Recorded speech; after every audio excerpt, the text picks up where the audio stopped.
Good evening. I have chose to read Brown Girl Dreaming by Jacqueline Woodson, and it was published on August 28th, 2014. Let's get to the start here. February 12th, 1963. I am born on a Tuesday at University Hospital, Columbus, Ohio, USA, a country caught between black and white.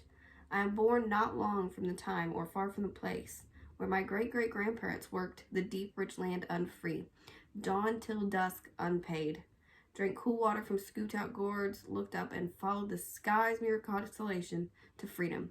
I was born as the South explodes. Too many people, too many years enslaved, then emancipated, but not free.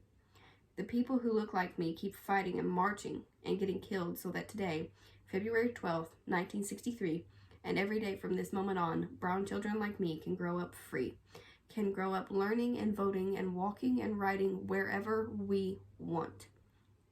I'm born in Ohio, but the stories of South Carolina already run like rivers through my veins.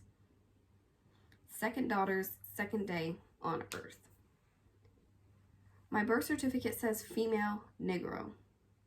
Mother, Mary Ann Irby, 22, Negro. Father, Jack Austin Woodson, 25, Negro. In Birmingham, Alabama, Martin Luther King Jr. is planning a march on Washington, where John F. Kennedy is president. In Harlem, Malcolm X is standing on a soapbox talking about revolution. Outside the window of University Hospital, snow is slowly falling. So much already covers this vast Ohio ground. In Montgomery, only 7 years have passed since Rosa Parks refused to give up her seat on a city bus.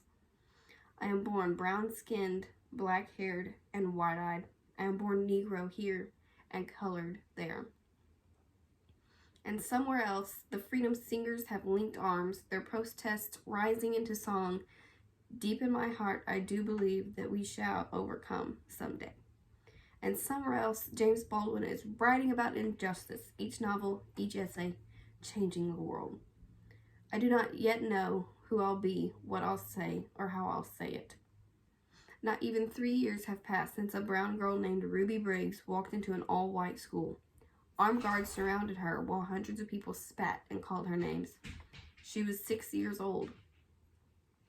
I do not know if I'll be strong like Ruby. I do not know what the world will look like when I am finally able to walk, speak, write. Another Buckeye, the nurse says to my mother. Already I'm being named for this place. Ohio, the Buckeye State. My fingers curl into fists automatically. This is the way, my mother said, of every baby's hands. I do not know if these hands will become Malcolm's, raised and fisted, or Martin's, open and asking, or James, curled around a pen.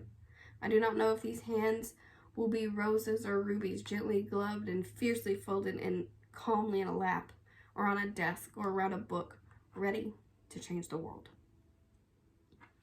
I chose this book because I think it is a good talk and conversation piece around the civil rights movement. It is talking about all the big influential people, Malcolm X, Martin Luther King, Rosa Parks. While she was born a little after this, the fight definitely didn't end with Martin Luther King or anything. It was still an ongoing fight for quite some more years. So I do think that this is a great opening piece to talk to the children about the civil rights movement and what it meant and how it was to live then. And if, they don't quite understand because, say, most of my children are Caucasian, maybe have them see it from an African American standpoint, or even have the African American children see their history just a little bit better than what they might already know or might not know. I do think that this is a great piece to put it in there, and I think it'll help start the conversation or keep it going if we could read it through a section of a week or so and get a lot more in there than what we could in just one of the short little picture books. Again, this is Brown Girl Dreaming by Jacqueline Woodson, published August 24th, 2014.